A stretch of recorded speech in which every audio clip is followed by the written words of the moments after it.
Hi friends, welcome to kitchen Kadapa. ఇవాళ మన కిచెన్లో చేపల పులుసు సింపుల్గా టేస్టీగా ఎలా చేయాలో చూద్దాం. దీనికోసం నేను 1.5 కిలో ఫిష్ తీసుకుంటున్నాను. ఇక్కడ నేను బొచ్చె చేపలను తీసుకుంటున్నాను. దీనిని కట్లా ఫిష్ అని కూడా అంటారు. మీరు ఏ చేపలనైనా కర్రీ మాత్రం ఇదే మెథడ్లో చేసుకోవచ్చు. చాలా టేస్టీగా ఉంటుంది. ఇక్కడ నేను ఫ్రెష్గా మార్కెట్ నుంచే తెచ్చాం కాబట్టి మొత్తం బ్లడ్ ఉంటుంది. వీటిని మంచినీటితో 2 సార్లు బాగా కడిగి పక్కన పెట్టుకోండి. చూశారుగా, ఇలా చక్కగా కడుక్కొని పక్కన పెట్టుకోండి.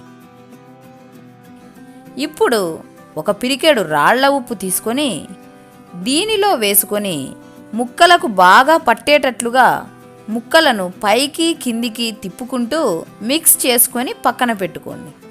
మీ దగ్గర రాళ్ల ఉప్పు లేకపోతే నార్మల్ సాల్ట్ అయినా సరే వేసుకోవచ్చు. ఇలా ఉప్పు వేసి కలుపుకోవడం వలన సాల్ట్ చేపలకు బాగా పట్టుతుంది. ఎందుకంటే చేపలను ఎక్కువసేపు ఉడికించుకోం కాబట్టి ముందుగానే సాల్ట్ వేసి ఇలా కలుపుకుంటున్నాను. ఇప్పుడు పులుసుకు కావలసిన మసాలాను ప్రిపేర్ చేసుకుందాం.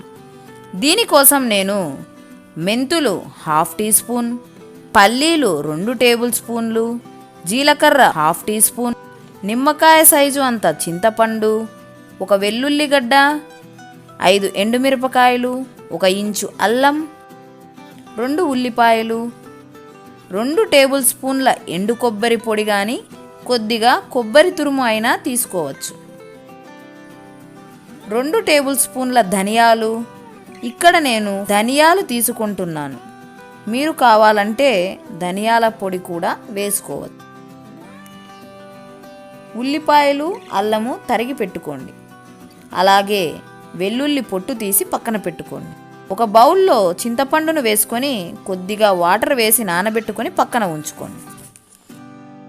ఇప్పుడు స్టవ్ పై ఒక ప్యాన్ పెట్టుకొని లో ఫ్లేమ్లో కొద్దిగా వేడెక్కిన తర్వాత జీలకర్ర, మెంతులు, ఎండుమిర్చి, ధనియాలు, పల్లీలు విడివిడిగా దోరగా వేయించుకొని పక్కన పెట్టుకోండి.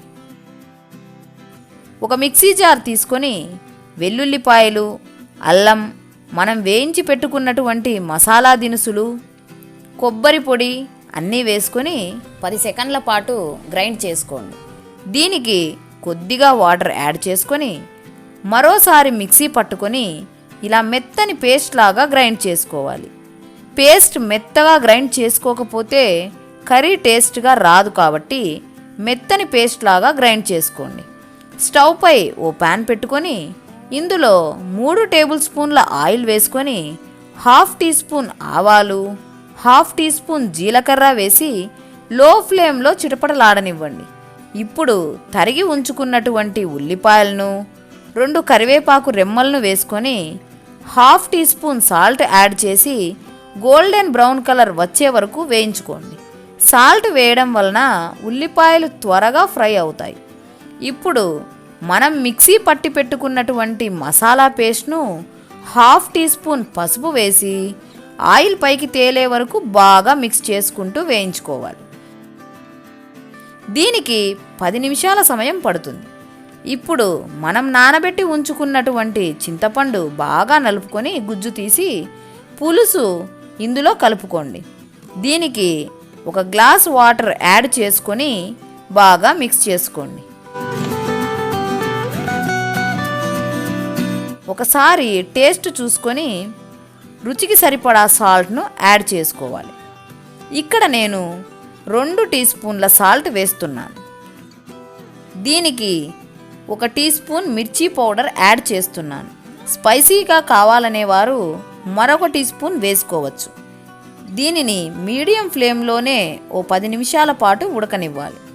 ఇప్పుడు మనం సాల్ట్ వేసి పక్కన పెట్టుకున్నటువంటి చేపలను మరొకసారి మంచినీటితో కడిగి ఒక్కొక్క పీస్ను ఇలా జాగ్రత్తగా పులుసులో వేసుకోవాలి.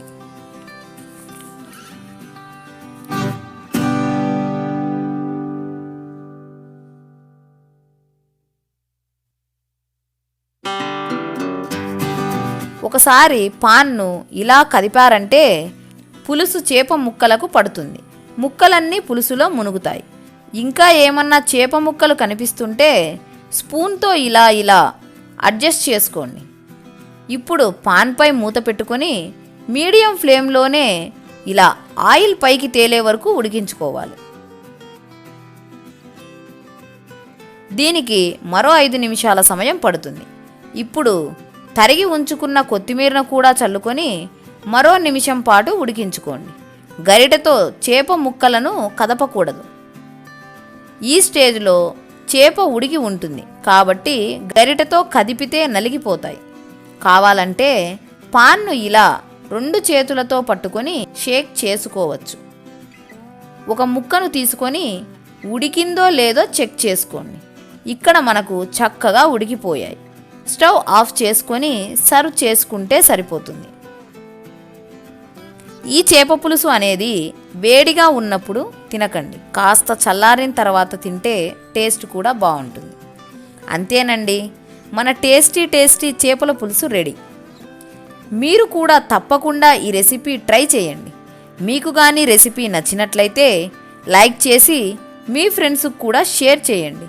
మరెన్నో ఇలాంటి రెసిపీస్ కోసం మా ఛానల్ను ఇప్పుడే సబ్స్క్రైబ్ చేసుకోండి.